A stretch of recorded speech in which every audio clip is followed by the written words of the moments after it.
Baiklah, Assalamualaikum warahmatullahi wabarakatuh. Perkenalkan, nama saya Adi Gunawan. Saya dari Universitas Muhammadiyah Tangerang, Pendidikan Bahasa dan Sastra Indonesia. Di sini saya sebagai memenuhi mata pelajaran saya, yaitu megang 3, menjadi asisten guru di SMK Pariwisata Puspawisata PGRI Serpong. Baiklah, kita lanjut ke materi. Kita lanjut ke materinya, yaitu debat.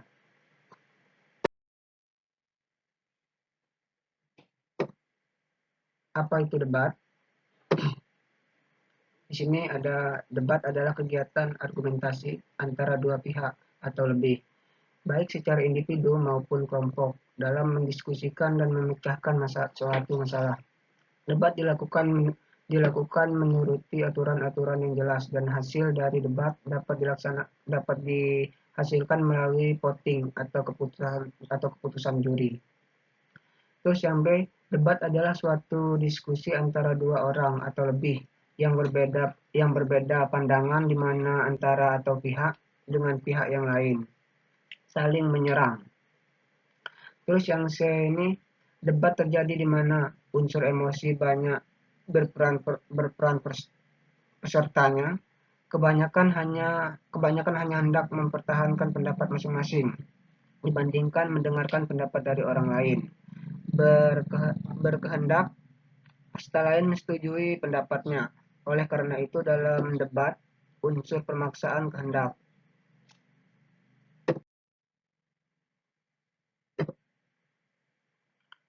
Terus yang D, debat adalah aktivitas utama dari masyarakat yang mendapatkan demokratik. Terus yang E, sebuah kontes antara dua orang atau grup yang mempresentasikan tentang argumen mereka dan berusaha untuk mengembangkan argumen dari lawan mereka. Jadi berdasarkan dari beberapa pengertian di atas dapat disimpulkan bahwa debat adalah suatu kegiatan adu argumentasi antara dua pihak atau lebih, baik secara perorangan maupun kelompok, dalam mendiskusikan dan memutuskan masalah dalam perbedaan. Terus unsur-unsur debat. Unsur-unsur debat ini terbagi menjadi 6 bagian, yaitu topik debat disebut mosi, dan tim afirmatif dalam kurung yang disetujui terhadap mosi. Terus yang ketiga ini ada tim negatif dalam kurung yang menentang mosi. Terus yang keempat ini membicarakan pertama dipanggil sebagai Perdana Menteri dalam kurung prima atau minister.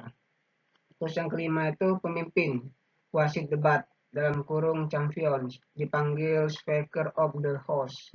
Terus yang keenam ini penonton atau juri dipanggil Members of the House, dewan yang terhormat.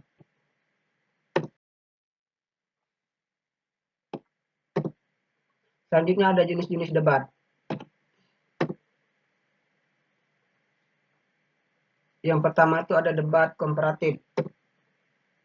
Debat komparatif ini adalah debat dalam bentuk permainan yang bisa dilakukan di tingkat sekolah atau universitas. Dalam hal ini, debat dilakukan sebagai pertandingan dengan aturan dalam kurung format yang jelas dan ketat antara dua pihak yang masing-masing mendukung dan menantang sebuah pernyataan.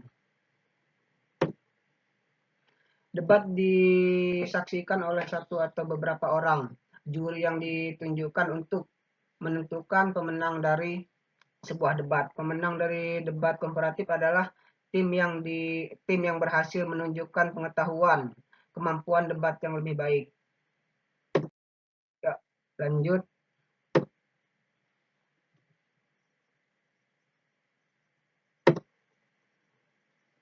Terus yang kedua ini debat parameter. Debat parameter ini dibagi menjadi 3, yaitu yang pertama debat parameter Australia. Gaya debat ini digunakan di Australia, namun pengaruhnya menyebar hingga kompetisi yang diselenggarakan di Asia, sehingga akhirnya disebut sebagai format Australia Parliamentary. Dalam format ini, dua tim beranggotaan masing-masing, tiga orang berhadapan dalam satu debat. Satu tim mewakili pemerintah dalam kurung government dan satu tim mewakili opposition.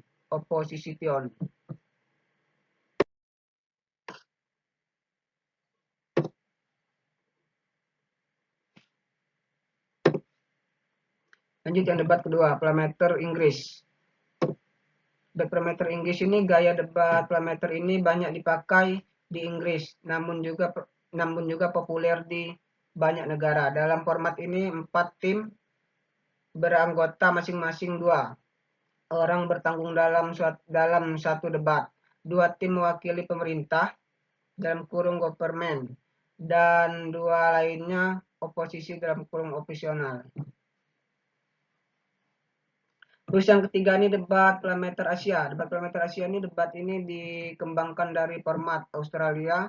Perbedaannya dengan format Australia adalah adanya interupsi dalam kurung point of information yang boleh diajukan antara menit per mata dan menit ke-6 hanya untuk pidato utama, tidak pada pidato penutup.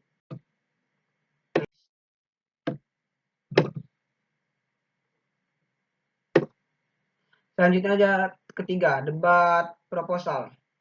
Debat proposal ini dalam gaya debat proposal dalam kurung polisi debat. 2 tim menjadi penganjur dan penentang sebuah perencanaan yang berhubungan dengan topik. Debat yang diberikan topik yang diberikan umumnya mengenai perubahan kebijakan yang diinginkan dari pemerintah. Kedua tim biasanya memainkan peran afirmatif dalam kurung mendukung proposal dan negatif dalam kurung menantang proposal. Pada prakteknya, kebanyakan acara debat tipe ini hanya memiliki satu topik yang sama yang berlaku selama setahun atau selama jangka waktu lainnya yang sudah ditentukan. Lanjut. Ya, mungkin itu saja yang dapat saya sampaikan materi. Kurang dan lebihnya saya mohon maaf. Saya akhiri, wassalamualaikum warahmatullahi wabarakatuh.